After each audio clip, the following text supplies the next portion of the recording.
Привет! Сегодня речь пойдет снова о экшн камере. Я покажу самый простой способ перепрошить экшн камеру Eken H9.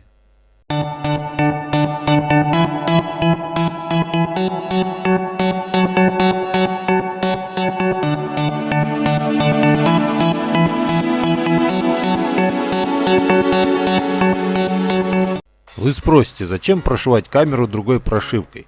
В моем случае камера была перепрошита в первый же день использования. Почему я это сделал? Причина проста. У меня запись видео самопроизвольно останавливалась. Запись не сохранялась и вообще отсутствовал режим съемки 120 кадров в секунду. Дело в том, что сейчас по состоянию на июнь 2016 года камера продается с прошивкой, предоставляющей следующие режимы съемки.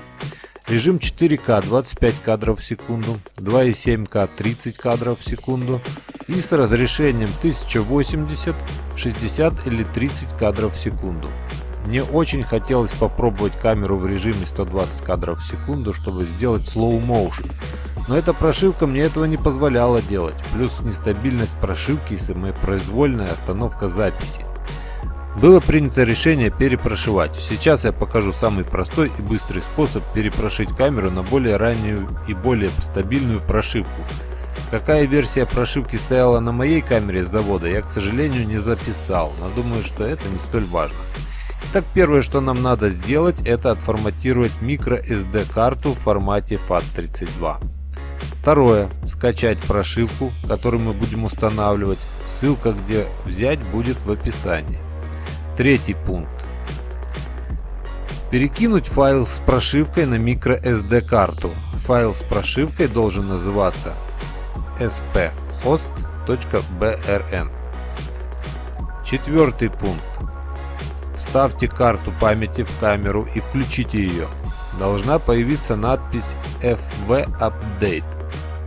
Далее надо подождать 2-3 минуты, пока камера обновит прошивку. После того, как камера завершит обновление, она автоматически выключится. Не забудьте вытащить карту памяти из слота, иначе после повторного включения перепрошивка начнется снова. Ставьте чистую карту памяти и включите камеру. Я выбрал более раннюю прошивку 150914. Она может снимать видео в следующих режимах: 4К 10 кадров в секунду, 2.7К 15 кадров с разрешением 1080, 30 и 60 кадров и с разрешением 720, 60 и 120 кадров в секунду. Вылетов пока зафиксировано не было. Видео 2.7К и 4К для меня пока не актуально. Слишком большие по размеру файлы получаются. Но сейчас камера полностью отвечает моим запросам и ожиданиям. Если видео понравилось, ставьте большой палец вверх, делитесь этим видео и подписывайтесь. Всем